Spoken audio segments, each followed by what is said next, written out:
you're watching India Market Close, and we're looking at a range-bound, tepid kind of day. Some spots of action in the broader indices and certain stocks and sectors, but overall, not too much excitement on the front lines. The Sensex and the Nifty pretty much flat. Let's pull up the heat map and take a look at what's firing. And today is there's that tale of two stories. Today is a tale of two stocks on either end of the indices. UPL firmly set 10% lower, a disastrous quarterly result for UPL, and I'm not even saying that of my own accord. Experts we've been speaking to all day have termed their results as disastrous. So you're seeing UPL there in the pain. Tata Motors now displaced ever so slightly on top of the rung of the Nifty, but Tata Motors again zooming thanks to great quarterly numbers, up about 5.5%, as is Coal India now.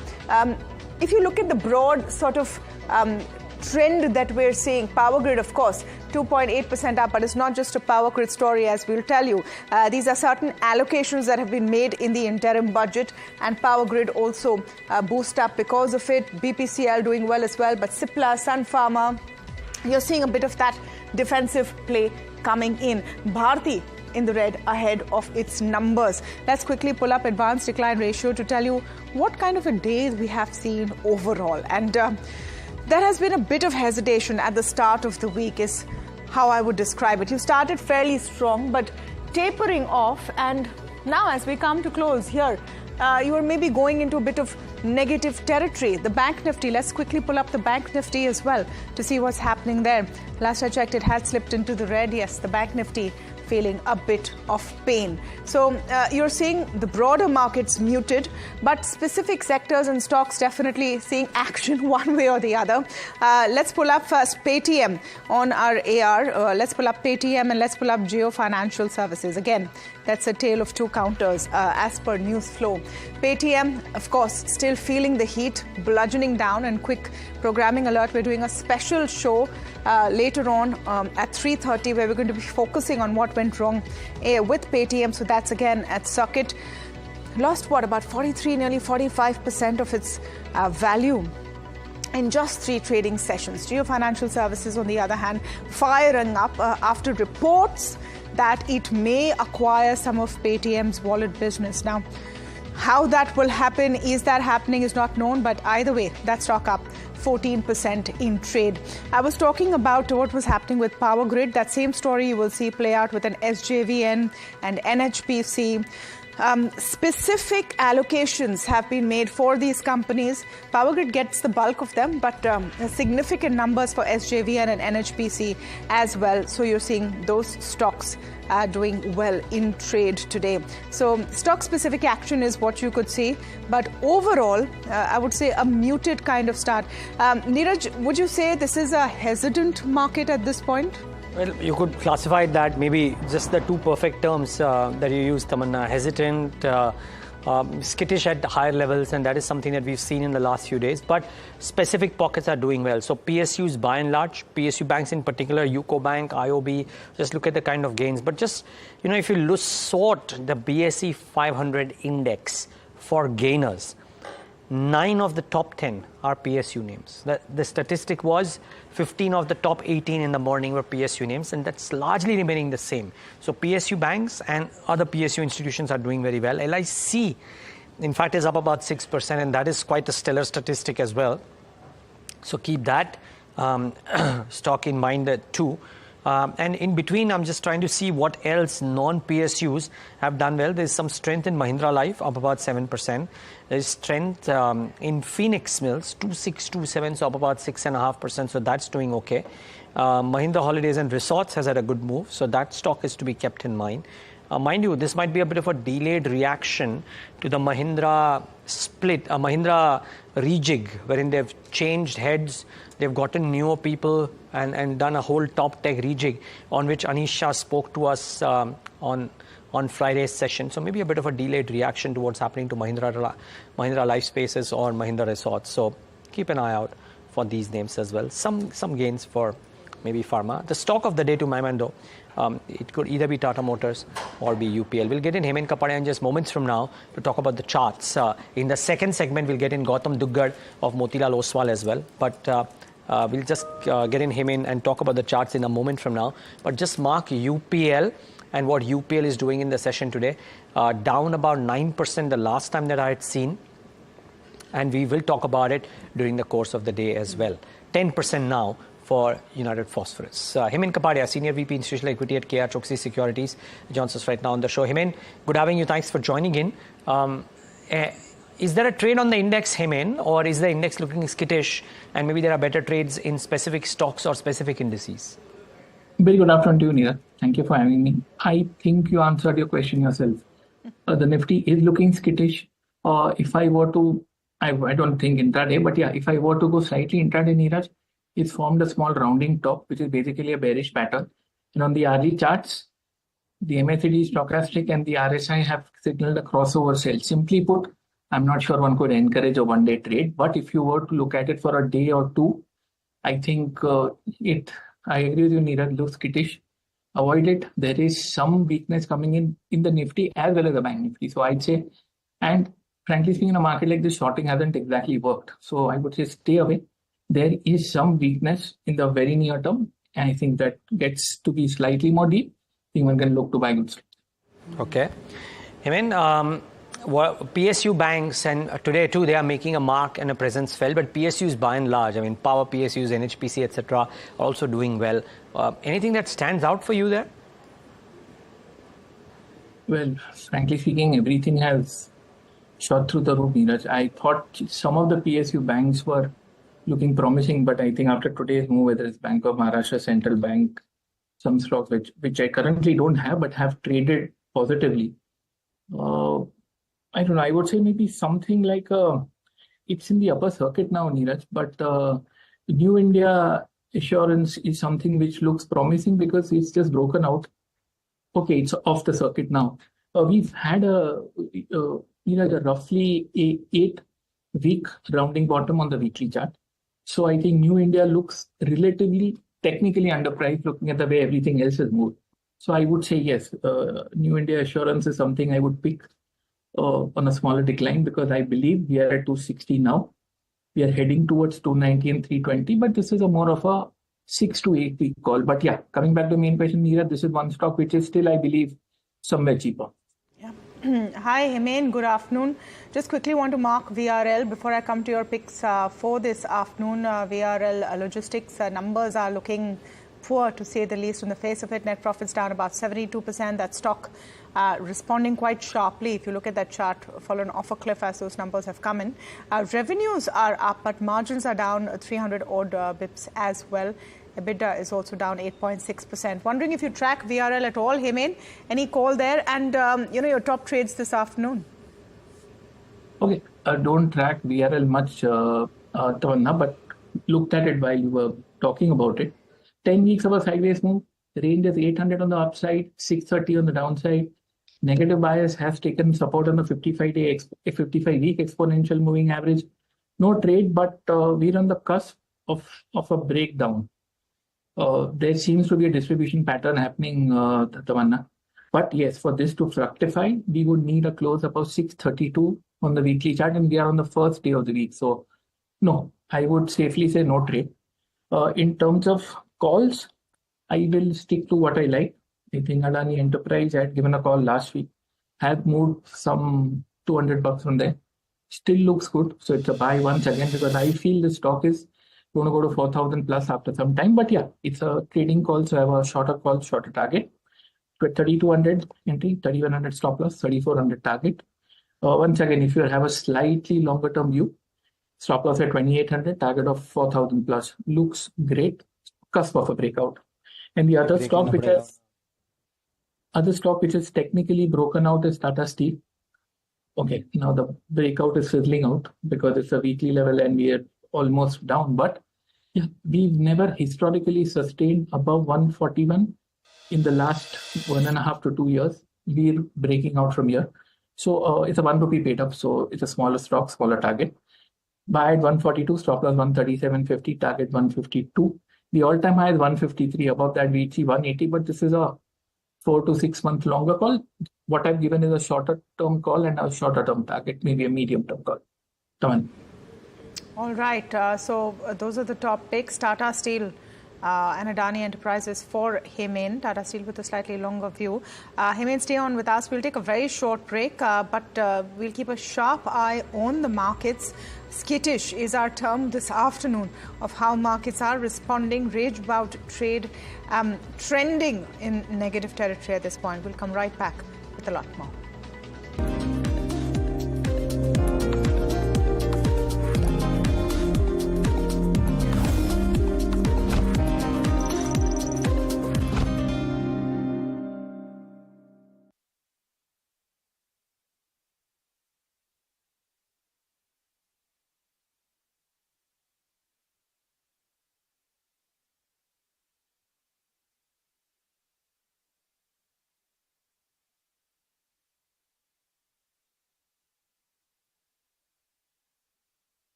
Sulking now a bit for the market, so keep that in mind. It's an interesting afternoon. Let's get in Gautam Duggar of Motilal Oswal with his thoughts on what's happening in the markets, how is he seeing earnings, and post-budget, pre-policy as well. Gautam, great having you. Thanks for taking the time out.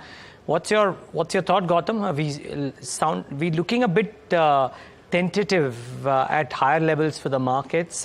You would have looked at the earnings season as well, the budget too. Is there Fundamental reasons for more steam left, or would you be skeptical? No, of course, there's a lot more steam left, Niraj. We are not even tentative yet. I mean, 1 or 2 days of 0.5% correction here or there, I won't call it tentative. Fact is, you've traveled a long journey. Last year, Nifty has given you 23% or 20% plus return. Mid and small cap indices have flown high, 47, 56 odd percent kind of a returns. Corporate earnings are going quite strong. Till yesterday, I think about 160 companies in our coverage universe have posted numbers. Earnings is slightly ahead of expectations. We have seen a 32% earnings growth versus expectation of 22% for this 160 companies. Even for Nifty, for the 36 companies which have posted numbers, we have seen 19% earnings growth versus expectation of 14%. Forward earnings revision is quite stable for Nifty, but not for broader markets. Our Nifty EPS still remains around 970, 975 for FY24 and about 1130 rupees for FY25. So you are currently trading at about 20 times, near about 19 and a half times actually. So valuations are also quite fine. Budget was excellent. There was no devil in the details. Government is sticking to path of fiscal consolidation and going ahead with the capex momentum. So macro and micro wise, I think India is best placed today. Our macros are very stable, growing at about 7%. With inflation coming off, rates are expected to come down in next 6-7 months. Crude is behaving, bond yields have come off, and currency is very stable. So we are in the best of the times right now, Niraj. So I wouldn't mind if the markets were to consolidate for a little bit, because we've done really well over the last 12-15 months. Gautam, good afternoon. Tamanna here. Great to speak with you. You talked about earnings under your coverage. So let me get a follow-up from you on this. And what we're seeing is a tale of extremes. So yes, broadly speaking, perhaps earnings have been above expectations, but there are certain pockets where they have been much worse than anticipated. So if I just take an example of today, you have Tata Motors at one end of the spectrum and a UPL on the other end of the spectrum. Do you think this gives the cue to get pickier and look even more closer at some of these numbers? So Tamanna, that's how market has always been. You've never got a linear up or down trajectory in earnings, right? When earnings were bad for 2010 to 20, when Nifty earnings compounded at 6.5%, there were still 10-15 stocks which did exceedingly well and compounded at more than 20% earnings. Similarly, now for last 4 years, when Nifty earnings have compounded at 20% plus, there are still 10 to 15 stocks which have done nothing on earnings. So the job of an asset allocator has always remained very hard, to first identify top-down which sectors to look at, and then within the sectors to figure out which are the bottoms of ideas. When you look at Nifty, I mean, specifically to the two stocks you mentioned, Tata Motors beat was 100%, at least on our estimate. We were expecting a profit of 3,500 crores. We got 7,100 crores. And earnings have been upgraded 20% plus. You look at PSU banks, they've posted great set of numbers. Yes, there have been 1 or 2 pockets this quarter, specialty chemicals, consumer staples, which have been very subdued. IT expectedly weak, but commentary was decent. So all in all, when you look at earnings in aggregate, you will always find few misses here and there, a few sectors disappointing. But overall, about 65% of our coverage universe has posted numbers which are either in line or have beaten expectations, right? As long as this number stays around 65-70%, I think we should be fine. Okay. Gautam, what research is possible on the PSUs? They've come off today, by the way. A bunch of those are now starting to see some gravity. But it's been an insane rally. Fundamentally, do you have coverage on some of these? And I'm not just talking about the OMCs. Would love your view there. But the non-OMC pack as well. What's happening here? Do you see some more steam? Or do you think it's overdone? So Niraj, thanks. That's a good question. I have coverage on virtually a lot of PSUs across sectors. And more importantly, we've had them in our model portfolio for some time now. For last 2 years, we've been significantly overweight on PSU banks, both SBI and Bank of Baroda. And we continue to stay overweight there. To the point you mentioned on OMC, yes, we are positive there. In fact, we've added HPCL recently in our model portfolio a month back. We also had a rating upgrade there. So we have both HP and IOCL as our top ideas in that space. Plus, we've put in GAIL in our model portfolio. GAIL, incidentally, is also part of our top 10 CY24 top idea list. Last year, it was ONGC. We are also positive on Coal India, which is also part of our model portfolio and still looks quite cheap. So, yes, they've had a good rally over the last 12, 18 months and more so in the last 6 months. But Niraj, just look at things in a slightly longer time horizon. CY12 to CY21, if I'm not mistaken, because we had put out a report last year looking at the journey of the whole PSU basket in India over a 11-year period then. So out of those 11 years, if you look at the BSE PSU index, I think it stayed flat for 9 years, right? And in that 9-year period, earnings had gone nowhere. Earnings were down 6% on a 9-year basis. Between FY21 and FY23, the earnings went up 3x, or rather more than 3x actually. And within that incremental earnings, PSU banks contributed 50% of that incremental earnings. Utilities, oil and gas, metals followed through, right? And valuations were still looking cheap even a year back because there was a lot of disbelief in the numbers that PSU banks were posting. A lot of people felt it's a one-off, maybe the cyclical peak. But the fact of the matter is 12 months later, PSU banks are still posting good numbers and are now touching almost 19-20% ROEs and are still available at 0.8 to 1.1, 1.2 time price to book and 5 to 8 time price to earning. As far as energy is concerned, you were saying something.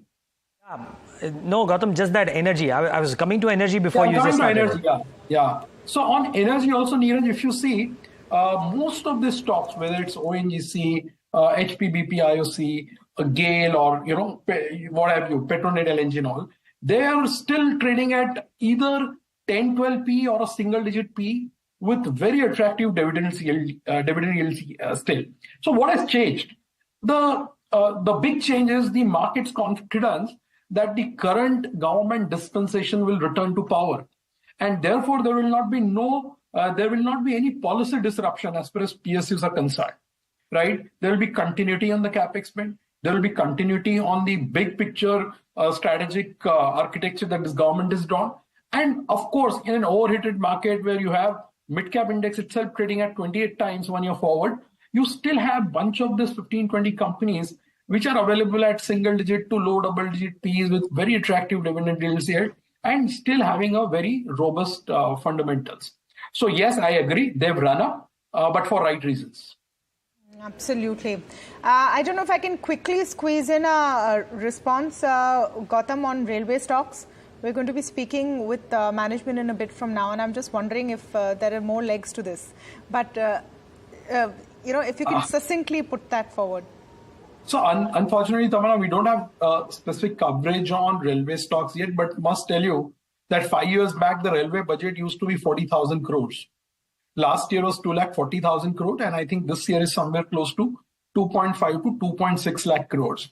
That tells you the kind of investments which have been happening. Yes, we should have realized it a year and a half back, but that's what market teaches you at times. So there is a reason why the stocks are doing well. There's a lot of capex, a lot of investments which are happening, and you're seeing that reflected in the underlying fundamentals and financials of a lot of the stocks which are a play on railway story of India.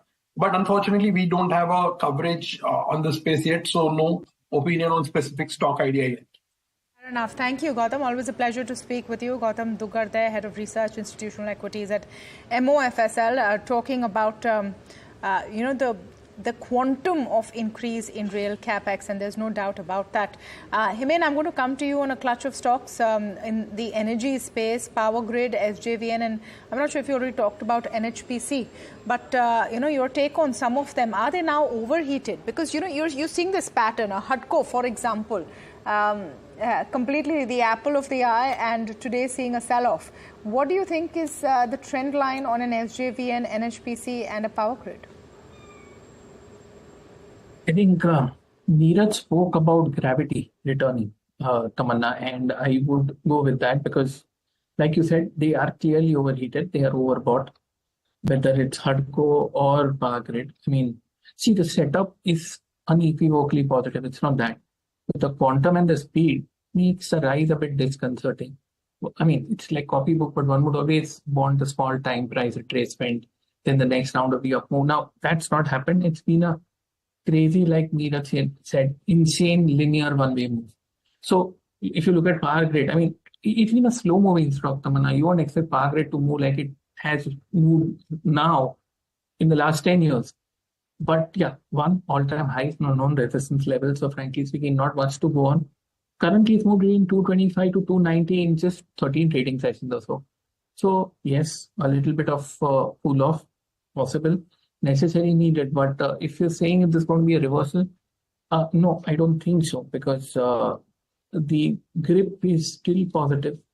Even something like an SJVN, 90 to 170, 21 trading sessions. I mean, it's like reserved. So, and the whole move, 30 to 170, Tamanna. So somewhere, yes, I totally agree with overheated. The volume today seems to suggest that somebody has booked profit. Now, if you look at SJVN, cash market volume is now 21 crores. Now, 21 crores at all-time high after such a move, I'd say smart money has booked some profit. So I'd say wait a bit. I think you should be seeing better levels coming in. Yes, it's too overheated. One does not know that it's going to go up more and then cool off. But today is the day they have made a small peak. So I'd be cautiously optimistic. Won't buy fresh. If and when there's a decline, yes, one would definitely warrant the second look. Tamanna. Okay. Amen, I'll come in. We are just about to get in Titagarh Wagons on the show. Any quick thoughts on Titagarh, Texmaco, or Jupiter Wagons? Short-term correction, near-term negative divergence, brilliant run-up on the cusp of a medium-term correction. Titagarh, stay away, at least for this month. So you think the run-up was swift and therefore there could be some bit of profit booking that could be plausible? Yes, if you speak about Jupiter Wagon, Niraj, it's slightly different. But Titagarh, yes, I would say the timing is going to take a breather. Okay, okay. So that's the first call on Titagarh Wagons. That's about a Titagarh Rail. Actually, we don't call it Titagarh Wagons now because the name of the company's changed. It's Rail Systems. And our questions to Mesh Chaudhary, he should be joining us any moment, would be not just about the numbers that have come out, though I think we have very little time with him, but also about this whole set of tie-ups that they are doing with different companies in order to do different products. So rail wheels, and that's the tie-up that they have with one auto ancillary company, Ramkrishna Forgings, and some others as well. So pretty interesting there. Maybe we take a break and come back and get a conversation going with Titagarh. Stay tuned to us. We'll be back in just moments from now.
So Friday was a day wherein we came off a little bit after hitting those highs.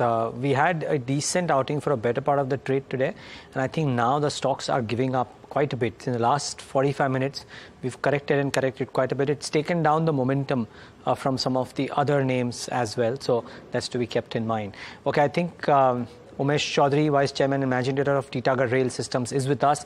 Umesh, thanks for taking the time out. I understand you have a call, so we'll make this quick. But a good quarter, congratulations.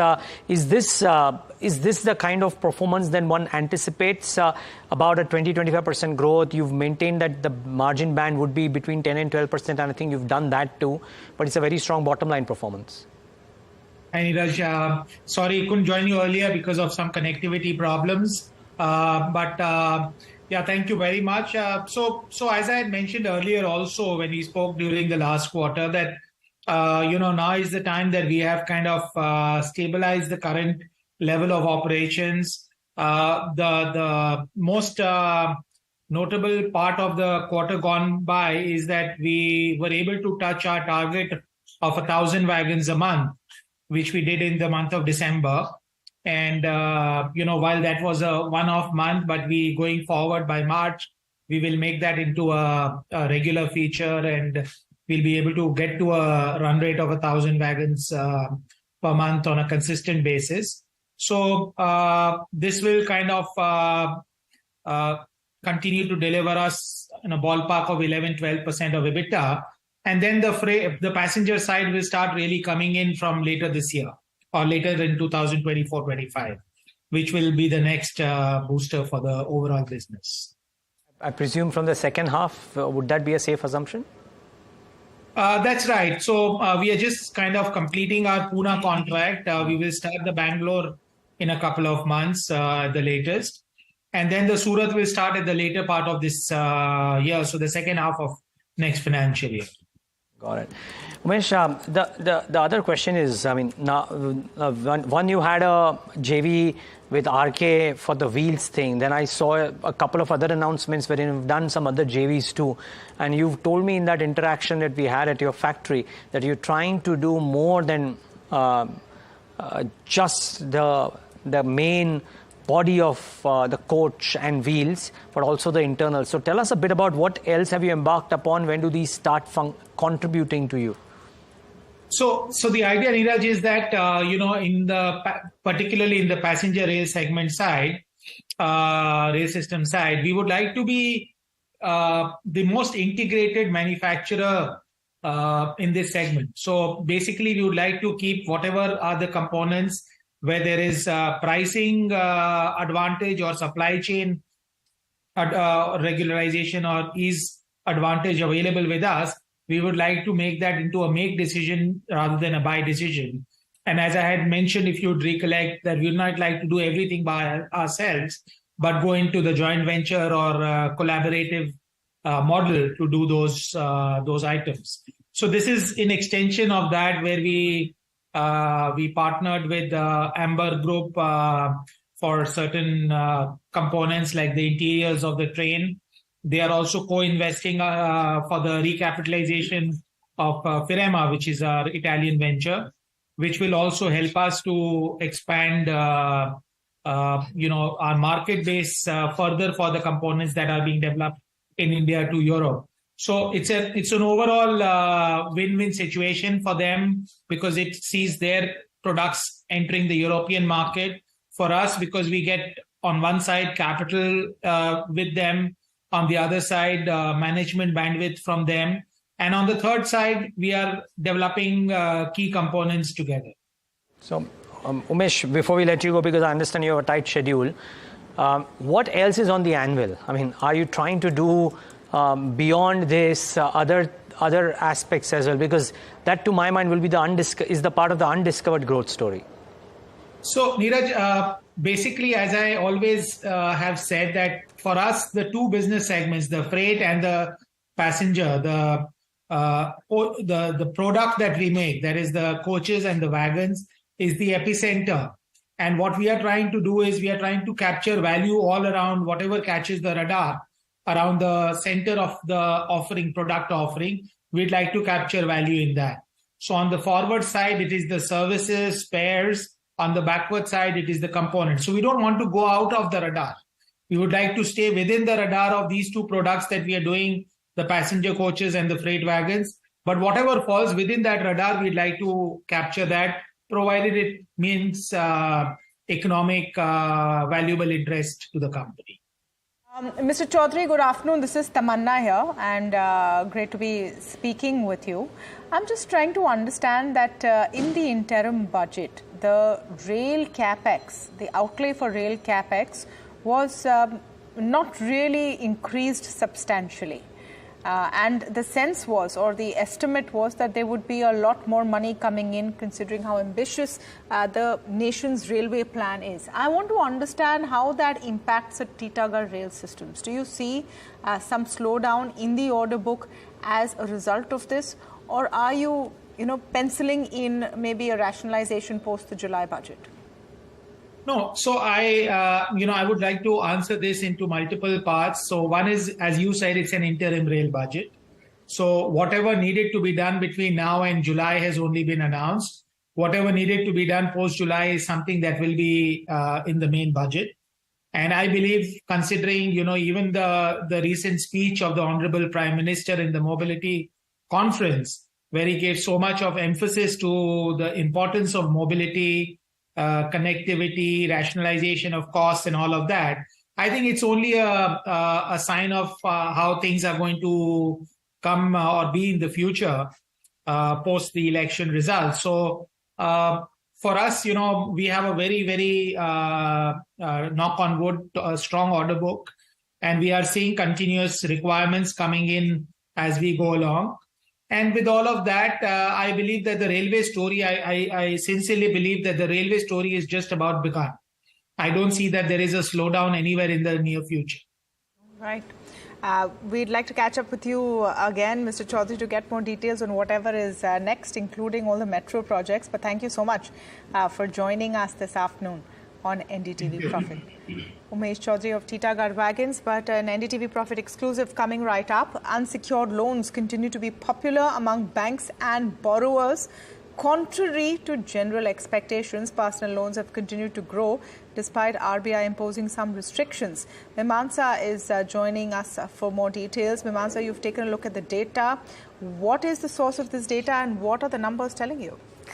Yeah, hi Tamanna. So the demand for unsecured personal loans does not seem to be tapering off even after the RBI increased the credit risk weight on unsecured credit in November by 25 percentage points. Now, to be specific, the unsecured credit included the consumer loans as well as the credit card loans. So the latest data from the RBI shows that the unsecured personal loans rose 2.8% month on month as on December 29 to rupees 13.3 lakh crore.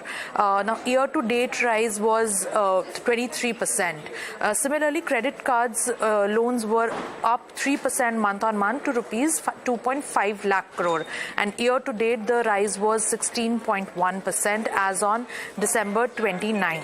Now, the S&P Global report, in the S&P Global report, the analysts have said that they are expecting the share of unsecured personal loans in the bank's total loan book could continue to rise, as it would also help banks to partly mitigate the downside risks that they might face to the margins from tighter liquidity in the banking system.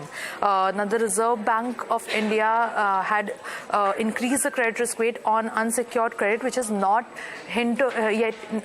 yet hindered the rapid growth in this segment, as we can see from the data itself. While this has led to a significant hit in capital adequacy for several banks in Q3, the S&P Global analysts are expecting that the banks will pass on the higher cost of capital to personal loan borrowers. Now, what needs to be seen is that how long can the demand for personal loans continue in the banking system at a higher interest rate, if at all the banks decide to pass on the higher cost of capital to personal loan borrowers. Interesting, and thanks for bringing us those details, Mimamsa. Well, we know that unsecured loans or unsecured credit will see a leg down. The question is, for now, it's not quite looking like that. let's see how the cookie crumbles, as they say. Vijay Chopra, MD and CEO of Enoch Ventures, joins us right now with his fundamental take, and Hemant Kapadia, of course, continues to be with us. Vijay, I'll come to you. Are you constructive any NBFCs, especially the ones which are in unsecured lending or retail lending as it may, or are you cautious there?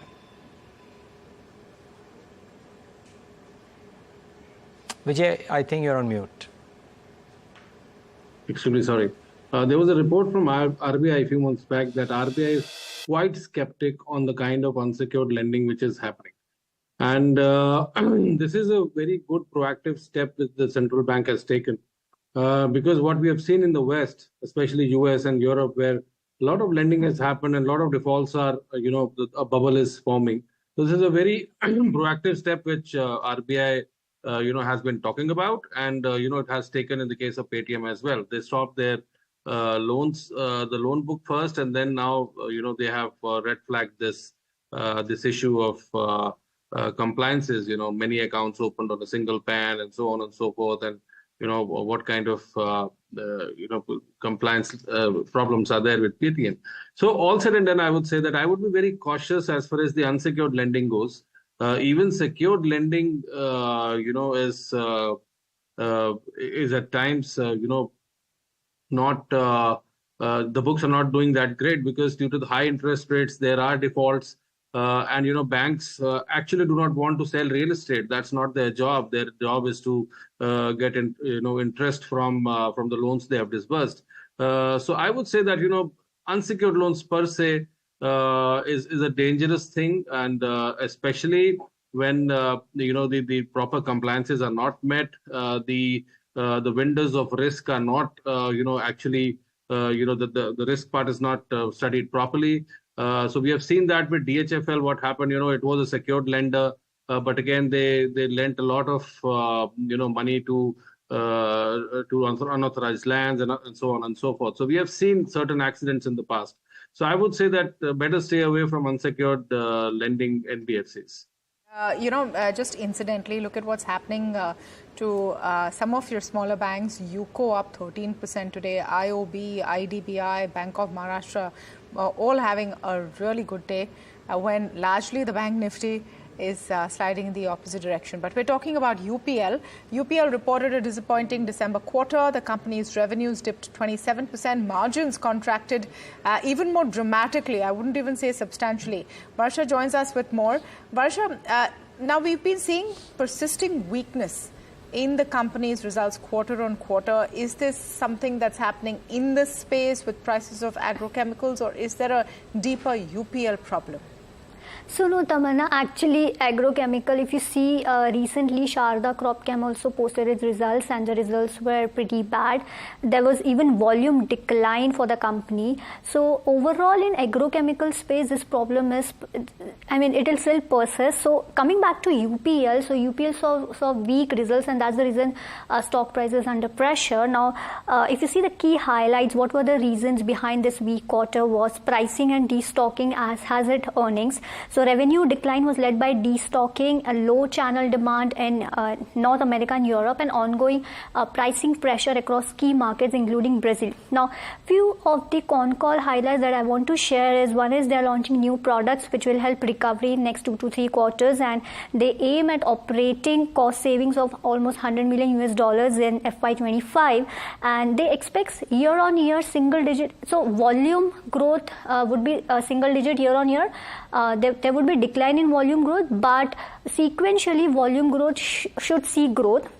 And they expect sequential margin improvement in Q4 FY24, but they expect business to get normalized by Q2 FY25. So still two more quarters, we may see pain in this company. And if you see, there are some issues regarding rating agencies. So high debt of almost 31,000 crores, and the net debt EBITDA ratio will poses risk of downward rating, and agencies may extend time considering industry downturn, but there are some challenges time to retain investment rate. Now, if you see the brokerages view, three brokerages had a rating for this stock. So Citi had a buy rating, then Nuvama have a reduced rating, while Nirmal Bang has a accumulate rating, and all the three rating agencies have reduced their target price. Now the reason for this is they see near-term challenge on high inventory, declining agrochem prices. Also, they see margin under pressure on weakness in key markets and inventory destocking in 2 to 3 quarters. And lastly,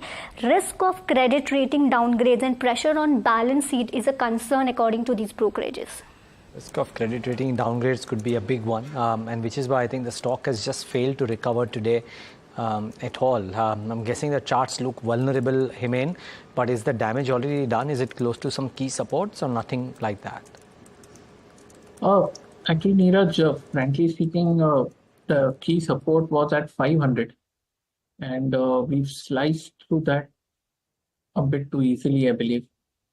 And but yeah, it's more than 2 crores of cash market volume. It's almost 2.2 crores. So I believe in the next couple of days, I think this mayhem should stop. But yeah, coming back to main question, the important level I thought where would have provided the necessary fight for us for some sort of a base formation was 500. So that's gone. So the next level would be around 460 Niraj. So I would wait just a couple of days for things to stabilize a bit. But the volume seems to suggest that maybe the pain is almost out of the system. If this continues for one more day, that should be it.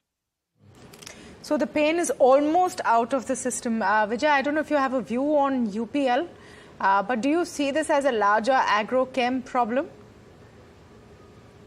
Tamanna, what happened was that a lot of inventory was built up and imported from China. There were two reasons why companies have posted loss. I was reading, going through Insecticides India, 2 quarters back, they posted the results and they posted a loss of close to 200 crores. The reason was the inventory built up, which they had bought from China. The prices of raw material have fallen down by close to 40-45%, and China definitely is a major competitor as far as the agrochem business goes. So carrying all these inventories, and of course the prices cannot be passed on to the farmers because it is a kind of price sensitive market and it's not a free pricing market for all these players. So I think that I completely agree with him in that maybe the bottom is around the corner. The intermediate bottom, and I think that it should start consolidating from here. Long-term players can maybe, if at all there is another 5% fall, it would be a great level to enter. So I would recommend a buy on UPL rather, and keep on holding this stock. It's a quality company. Definitely, it has seen a huge damage in the last few days. But yes, it's down but not out. But not out. Interesting point there. Just an alert on what you're seeing on your ticker. An important exclusive coming from NDTV Profit on a stock that has been the talk of the town the last 3 trading sessions at least. I'm talking about Paytm. So sources are telling NDTV Profit that Paytm cannot sell its wallets business. It's an important clarification and explanation, considering that there is another stock that has been running up on rumors that it could buy Paytm's wallet business. That's Geo Financials I'm talking about. What we are learning is that 197 had surrendered its PPI license when it received a payments bank license. RBI restrictions on Paytm Payment Bank does not allow transfer of business. So individual customers anyway going off is a different story, and that's probably happening and has already happened in large volumes, where you might have people exiting the Paytm interface, but an acquisition of its business or its wallet's business in toto does not seem likely at all, despite what's been reported. I just want to quickly pull up JFS and see what that stock's doing, because that seemed like the primary beneficiary of a bad scenario with Paytm. So that stock's still about 13% up, but off its lows. What we are learning, and I'll just take you through those lines again. Sources telling us that Paytm cannot sell its wallet business. 197 has surrendered its PPI license when it received its payment bank license. There are restrictions right now on the bank that does not allow a transfer of its business. Vijay Chopra with us. Vijay, views on all things Paytm before we get Sajith Mangat for more on this story. Just a quick take from you on Paytm. And this is the thing with the market. Someone's loss is assumed to be someone's gain, but maybe we're getting ahead of ourselves. Well, I guess, all the hoopla around Reliance or Reliance Jio taking over Paytm. But I think that this is the right move, especially for the customers, Paytm has to definitely set its house in order. I heard Vijay Shekhar Sharma during the IPO, and they were overconfident on certain things. And, the way there has been a complete devastation of investor wealth, I think they should be made responsible. And it's not an easy cake, and it's a message to the companies, fintech companies, which are going to come in future as well. They have to set their house in order. Compliances are to be met. It's not like you can do anything and everything, and you can get away with that. So I would say this is a good move, and they have to set their house in order. And if at all they want to even sell their business, they can sell it after proper compliances. And RBI definitely giving a go ahead. So if RBI is not giving go ahead, there might be more skeletons in the cupboard than we can see. Sajith Mangat, please stay on with us. Vijay, Sajith Mangat is joining us for more details on that story. So Sajith, take us through this, because all day there's been a buzz of a buyer for Paytm's wallet business. At this point, with things looking bleak, what if 197 does want to sort of offload? Are you saying it's technically not possible? Tamanna, if you look at the RBI curves which have come in, it's basically it's on how to move out the customers to various banks so that there's no disruption for the customers there, which includes change of notes, also looking at various gateways there. What we understand from the current from highly placed sources is that the Paytm cannot sell its wallet business because that's linked to the payment bank license which is there. If you remember, when the payment bank license came in, Paytm had applied for it and they got a payment bank license. And when that happened, they had to basically surrender the existing PPI license, which is prepaid payment instrument license, which is a wallet, in other words, for in layman's term, and then move to the payment bank, where 197, which is a listed company, owns nearly 41%, and 51% is held by Vijay Shekhar Sharma, who's the promoter. And so, with the current regulation or curves in place, there is no way that Paytm can sell its wallet business separately to any other entity. And so, that news report which was mentioning about that can be sold, it's not factually correct. Bottom line, reports that Paytm can sell its wallet business are just simply not factually correct. Thank you for that clarification, Sajith Mangat, there with those exclusive sources. Well, just about 5 minutes to go for market close, and you're seeing range-bound trade as part of weakness, but nothing too massive. Small cap stocks seem to have recovered to some extent. IT stocks feeling most of the heat this afternoon as well. Himen, I'm going to come to you for your BTST calls. On a day like today and on a week like today, where you're going to have one more event later on in this week with the monetary policy. Okay, so frankly speaking, it's a minefield for a BTST or a STBT, Tamanna. But a VIX of 15.5 still would seem to suggest that the volatility is not going away. So I have a BTST on Torrent Power. It's a BTST. We're at around 11.22. So I wait for 2 rupee fall. Buy at 11.20, stop loss 11.10, target 11.40, a BTST. An STBT on Jubilant Food, STBT, at around 4.86, stop loss 4.92, target 4.74. Jubilant Food has given a breakdown, and it's looking weak on all time frames. So it's a STBT, but I believe positionally also, I think it's going to go 10-15% from here over the next 4 to 6 weeks or so. Okay. Vijay, any calls for tomorrow at all, or any sectors or stocks on your radar? Well, I don't think that I'm a BTST guy. Absolutely a wrong question. But yes, definitely I can share some of my views. I think that Vedanta looks very good on the charts, as well as there was news around it's going to bring down debt considerably. So Vedanta looks good on the card. The other company is Coromandel Fertilizers. In the budget, Madam Nirbala said something about Nano DAP. It is one of the companies which manufactures Nano DAP. There are a couple of companies which do. So Coromandel has corrected quite nicely. I think that, if somebody buys around here, 1086, it has a good potential to go up to 1200. The other company I would like to recommend is Aarti Drugs and Awadh Sugar. So these are 2-3 companies which I'm looking at, and they might be a decent return. Okay, well, certainly watch out for those. Can't not talk about the kind of numbers that came in from a couple of names, which include Tata Motors and Interglobe Aviation. We haven't quite discussed Indigo. Very quick thoughts here.